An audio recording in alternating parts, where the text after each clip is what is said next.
You will wake up in the morning covered in what I call body dew. And body dew is the worst. Friends, welcome back. I'm Jason. I'm packing up for the next adventure. It's gonna be, I don't know actually yet what it's gonna be. It's gonna be 5 to 8 days on the motorcycle right there. But it really doesn't matter what kind of adventure you're prepping for. You're preparing for the what ifs. And when you try to pack for all the what ifs, what you end up doing is packing everything but the kitchen sink, and then you're burdened by a mountain of gear that most likely you're never gonna need. So this video is about not necessarily what to pack, but what not to pack.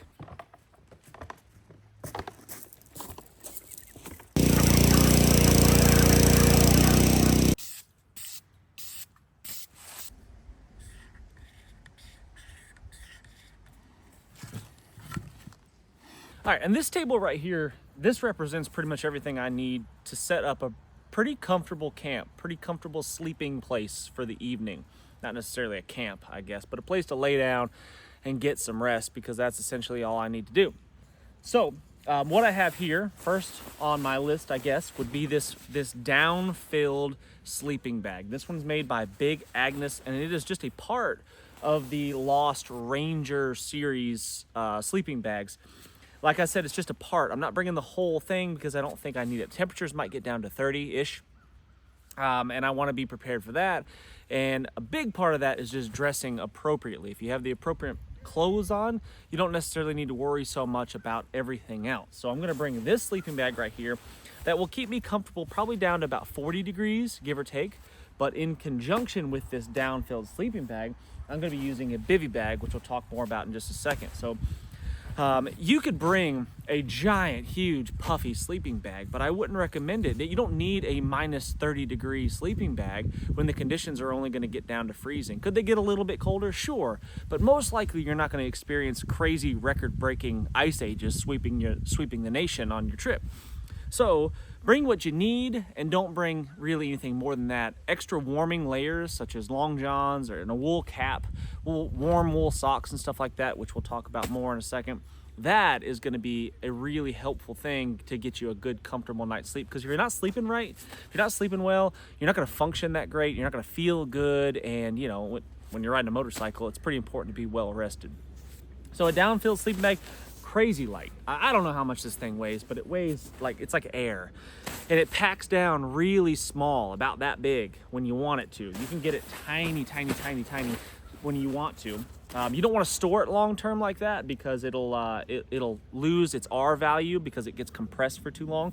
So you want to, I store mine out of a stuff sack. I don't use stuff sacks really at all, and I'm not going to use a stuff sack on this trip either. I'm just going to jam it, cram and jam. It's another thing you don't need to pack is a stuff sack. They make compression sacks where you can compress your sleeping bags down really, really small. But what that does is it creates a shape. It creates a thing. Like, for example, this. I might be able to get this sleeping bag down to this size right here, but now this is a uniform shape that I have to pack around. And what's gonna happen is you're gonna end up having a lot of lost, wasted space. So what you do with your sleeping bag is you jam it and you cram it into all the nooks and crannies of your pack. In my situation, a dry bag. I'm gonna jam it and cram it down into all the nooks and crannies, and it won't really take up any extra space. It's just filling up the voids. It's filling up the empty space that I already have. So that's a big space saver right there. My sleep pad. Is this the most comfortable sleep pad that exists? No, definitely not, but it is reliable. It's not going to go flat. A lot of people like the inflatable sleep pads, and I do too. They are very comfortable. They're very warm.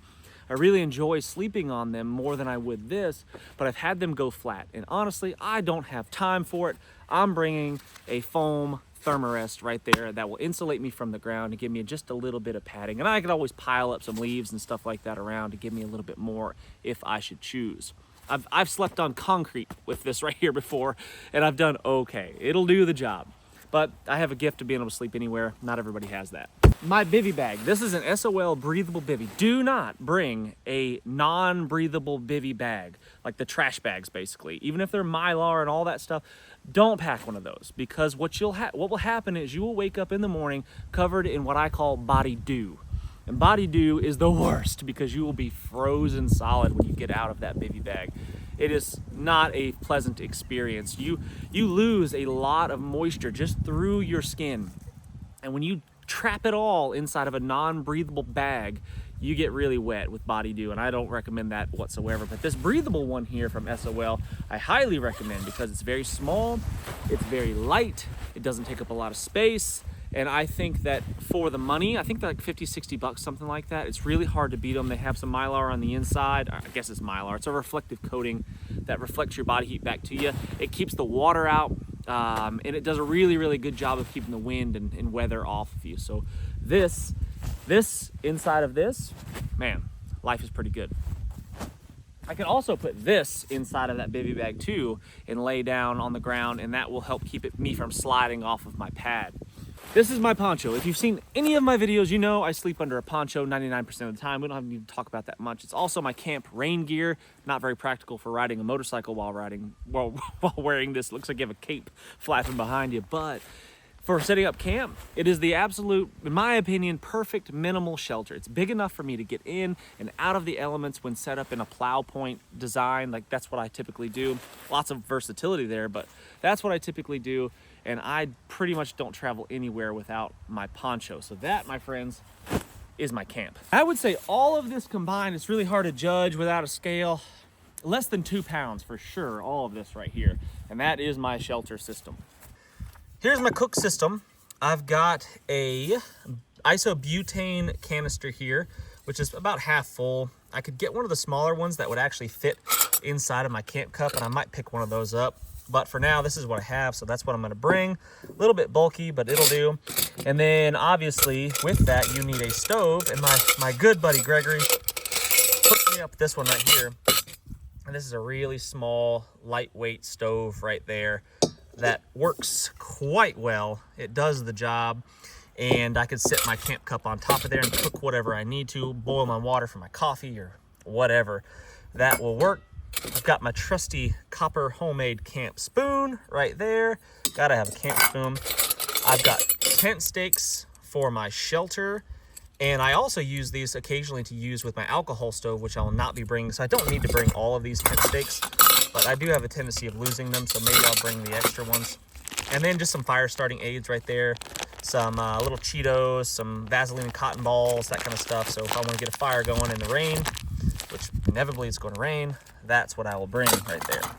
I'm not going to be packing a whole lot of food on this trip. I don't need it. So think about the things that you need to bring and the things that you don't need to bring.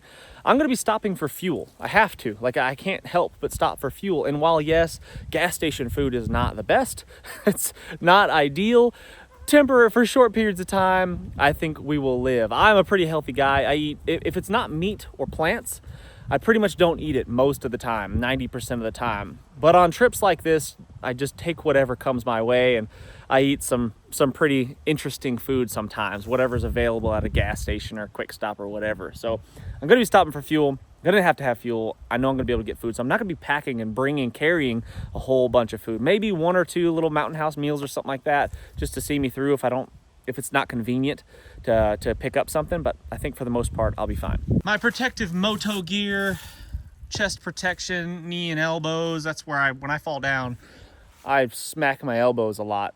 So you can tell by looking at my shirt. Where's my shirt that I crashed in? There's the elbow of my right elbow. Seems like I crash on the right elbow a lot. It's very annoying. Anyway, then protective boots. If you're gonna buy one piece of protective gear, it's a helmet. The second piece of protective Moto gear is going to be boots, because ankle, shin, oh man, I have raked my shin on the pegs of my motorcycle before, and oh, that is an unpleasant experience. All right, something I'm super excited about that might be a game changer, but I have a very hard time trusting it, is going to be electric clothing, heated clothing. So I've got a pair of gloves right here, and I've got like a fleece jacket sort of deal that I could wear underneath my rain gear and all that kind of stuff.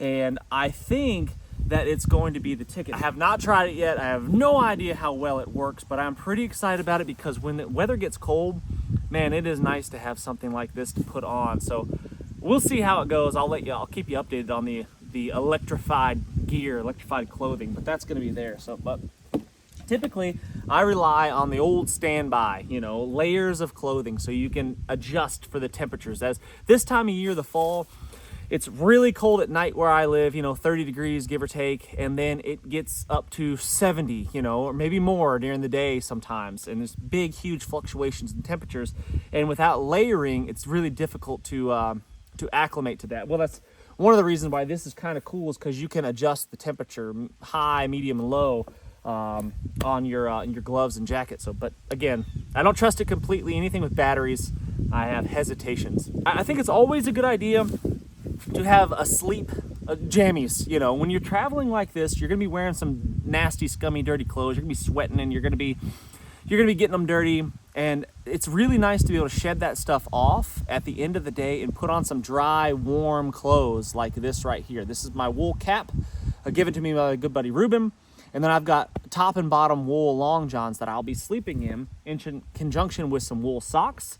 And then this is my scarf that I might be riding in, actually, depending on how cold it is. I might be wearing this scarf. But if I wear that around my neck at night and I'm in my sleeping bag right there, holy cow, this right here is going to make me cozy and snug. And there's nothing better than that, crawling into a warm, cozy place to sleep, a cocoon at night, dressed in dry, warm clothes. And I always recommend wool. Synthetics, don't bring synthetics. Like, that's another one of the don't brings. Especially when you're talking about clothes you're gonna be wearing for multiple days in a row. Synthetics, if you do that, will get gross. I mean, they will be absolutely stanky and nasty. Wool is the way to go. It is the best for that right there, for multiple days of wear. You can pack 2 shirts and get by for an entire week. It's not ideal, obviously, but you can get away with it. You can wear 1 shirt during the day that's your gross shirt that you're gonna get dirty, and then 1 wool shirt at night, and you'll be fine. That's really all you need for a week. Extra socks, that's gonna be important. I'm probably gonna bring at least 3 pairs of socks, 1 to sleep in, and then 2 to kind of swap out and rotate so my feet don't get gross. Neck gaiters to be worn during the day that I could pull up over my face, and cover my nose. A bandana for everything bandanas are used for. Regular riding gloves, if it's a warm day and I don't need my insulated ones, the heated ones, I'll just wear my regular riding gloves, because if you fall down, your hand hits the ground, that can ruin a trip right there if your hand is torn to bits. So there's that. I'll be wearing this. This is my dirty stuff. This is the stuff I'll be wearing every single day. I've got long thermal pants. Basically, these are just an icebreaker, 100% merino wool pants, and a shirt right there, my adventure shirt. I'll be wearing that every single day with a pair of wool socks. And then, depending on the temperatures, I've got a down puffy that can also go over top of that heated fleece there. Rain gear. Rain gear is important. If you're dressed appropriately, you don't need to bring a whole bunch of stuff. You know, that essentially could be my shelter. I could potentially just ride to camp one night, get off the motorcycle, and sit down and lean up against a tree in everything that I'm wearing and probably be fine. I'll have all the layers and clothing that I need to be warm, and a helmet actually makes a pretty nice pillow, believe it or not. So there's that. I've got my rain gear. I've got top and bottom rain gear, and I've got my riding pants that I'll most likely be wearing every single day. And those are just for abrasion resistance. You know, if you fall off and you're sliding on pavement or gravel or whatever, it's nice to not lose layers of your skin. Where I'm gonna be riding, I'm gonna be on the East Coast. I'm gonna be in the Appalachian Mountains. I mean, Appalachia is full of creeks and streams, and it's very difficult to ride more than about, 30 minutes without crossing some sort of stream or getting really near it. So I'm not going to be carrying any water at all other than this bottle right here. I could stop at a stream, filter my water, fill up my belly. Generally what I do, I don't recommend carrying a whole lot of water unless you have to. If you live in a desert or something, yeah, you're going to have to carry the water. But otherwise, a lot of people are afraid they're going to run out of water, so they carry gallons of it. It's so heavy and so bulky. It is a burden, big time. So carry what you need. Obviously, don't get to a point where it's dangerous and you're dehydrated. But like I said, where I live, where I'm going to be, there's water everywhere. If I walk downhill in any direction, I will hit water, and I could scoop it up in that grail, and I could filter my water or boil it in my canteen cup or whatever. I can make it happen. So I'm only going to be carrying that. I fill up my belly first. I get some water in me because that's the best place to carry it. And then I'll top that thing off and have that for the for the rest of a half a day or so, give or take. With this toolkit right here, specifically that, you can fix everything with that. With this toolkit right here, I can pretty much disassemble that motorcycle and put it back together for the most part. I can take care of flat tires. I can do just about every single thing with that kit right there, because that's the kit that I use to work on the motorcycle for the most part. There's a few specific tools that do specific things that most likely I'm not going to need, and I'm not packing them. So I have what I need. Yeah, it's a little bit heavy bringing tools and stuff, but when you need them, you need them. And there's really no other solution when you're in the middle of nowhere than to fix things yourself, and having the right tools for the job is going to be really important. I mean, I got a multi-tool in there that'll go in my pocket probably. And I'll be using that all the time, not just for myself, but I really enjoy being able to help other people too. It's my favorite thing is to come across problems and solve those problems. I want to be as helpful as I possibly can. Having tools is really important. And this is my Osh kit right there. A collaboration between me, Bear Forest Knives, and Wazoo. And there's tools in here. That's it. You know, tools to solve problems. Everything from a Mylar blanket there, kind of an emergency shelter if we should need it, or you know, somebody going through shock if they crash or something like that, have a major injury. Got duct tape. I've got fire starters. I've got sewing kits. I've got all kinds of good stuff in that kit right there that will just solve problems. A human repair kit, you know, not just machines break down. Humans sometimes break down too, especially when you're doing dangerous activities like zooming around the countryside on two wheels.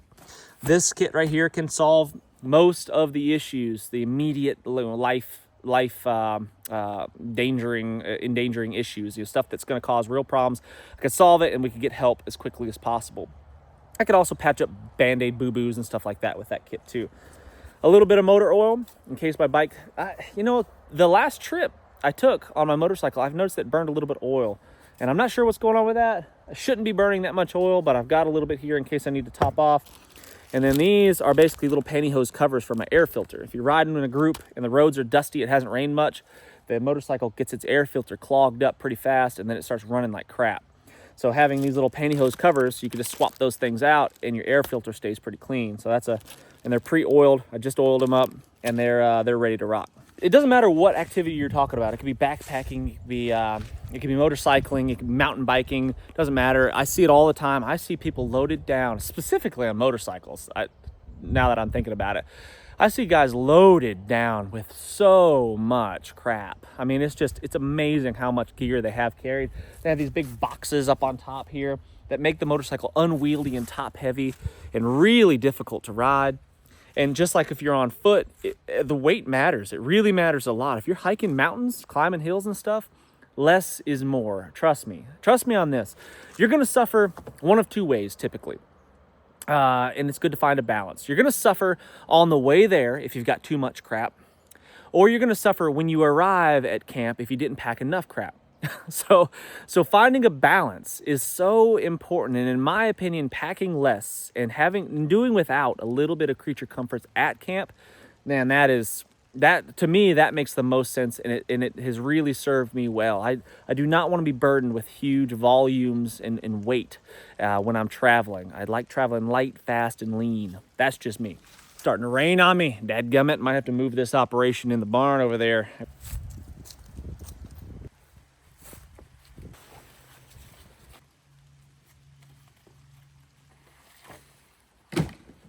Yes, I claim to be a minimalist, and when all this stuff is spread out over across 3 different picnic tables, it looks like a lot. I get it, but half of it, honestly, I'm going to be wearing at the time. And the other half is going to go on the motorcycle, and it packs down pretty dang small, and you'll see here in just a second. I would say the biggest thing to not pack when we're talking about things not to pack is your worries. Don't pack your worries. Don't worry about all the what ifs, because if you do that, it's a never-ending list of things that could go wrong. What you need to bring with you is a can-do attitude. That's what you need to bring with you. A problem-solving attitude. Generally speaking, you can get by with very little stuff as long as you have a can-do, problem-solving mindset. Packing your fears inevitably makes you overpack and be burdened. I have a basic checklist that I kind of go through when I'm packing for anything. Doesn't really matter what it is. Food, fire, water, shelter, security, communications, and first aid. You know, those are just the basics. If I can solve those problems in the most minimal way possible, that's what I'm going to do. If I can have things that serve more than one purpose, more than one job. Shelter, for example. Yes, you know, my poncho is my primary shelter, of course, but my clothing is my shelter. I'm bringing my shelter as long as I bring the appropriate clothing for the weather and the conditions that I'm going to be facing. Communications, I'm going to have my cell phone on me. That's how I'm going to be navigating for the most part. I'm going to be using GPS on my cell phone, just like everybody else does. And I have a little mount right here that allows me to carry that securely. My cell phone does everything that cell phones do. You guys get it. I'm not going to be bringing another radio or anything like that. I have some helmet comms that I can communicate with my buddies as long as they're within range. And that's actually an amazing thing as far as security goes, because you can let somebody know that there's a hazard in the road. If you come across something, a Jeep is coming down this tight little narrow trail and you don't want any head-on collisions with your buddies behind you, you can communicate those things, and communication is key.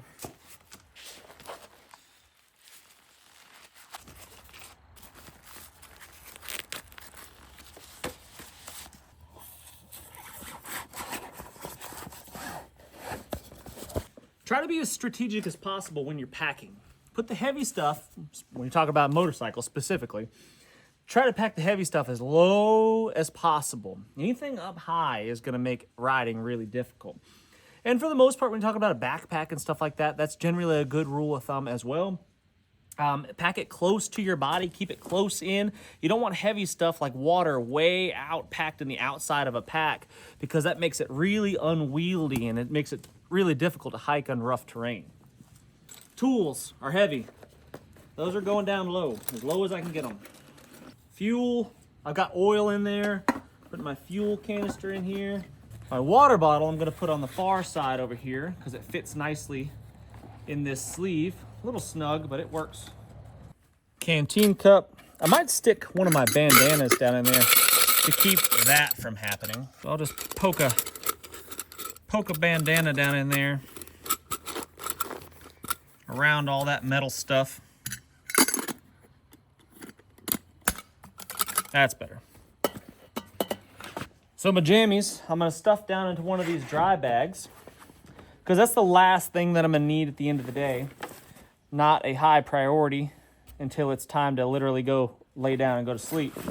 So I'm gonna jam that stuff down on the bottom of this one dry bag right there, and let's see what else we can put on top of that.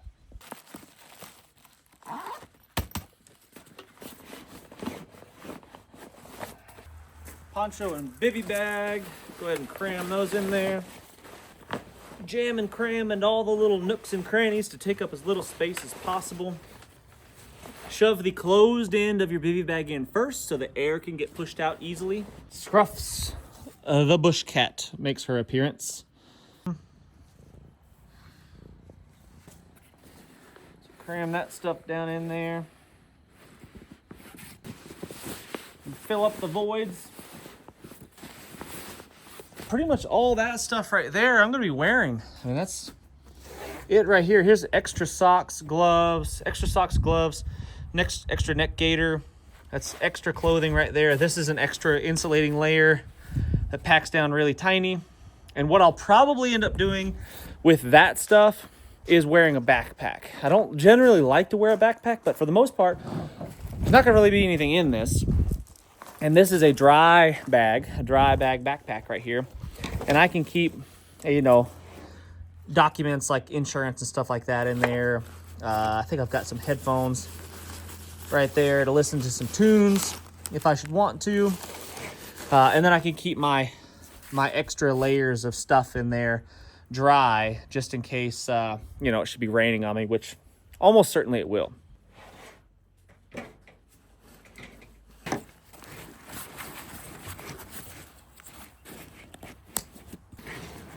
Something else to kind of avoid doing if possible is overloading your pockets. If you got a whole bunch of crap jammed in your front pockets here and in your cargo pockets jostling around and whatnot, over time, if you're hiking, covering a lot of miles, that stuff starts to chafe. It's that jostling around against your skin starts to chafe and rub raw spots, sore spots, and becomes pretty dang annoying. And, you're already a little bit uncomfortable because you're doing something strenuous. You don't need to add discomfort to it if you can avoid it. Stick my rain gear right on top, like that. One of the downsides, pretty much the only downside besides a little bit less comfort, is how bulky these pads are. They do take up a little bit of space, but as long as you think it through, plan it out, it's not too big a deal. So rain gear and sleep pad right there, I think will be just fine. Light stuff on top. Easy access stuff on top. And don't haphazardly strap stuff to the outside of backpacks or saddlebags, because it will fall off if you are not careful. I have definitely lost jackets and all kinds of tripods to cameras and whatnot. I also have to pack that kind of stuff so I can bring you guys along on the journeys.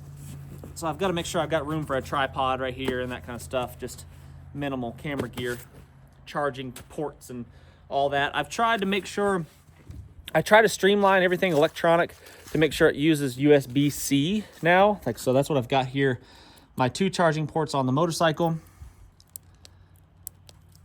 Charging cable. I'll pack an extra charging cable probably, and then I can charge my phone, my heated jacket and gloves, any other battery things that I might have. I don't think I have anything else other than that, basically.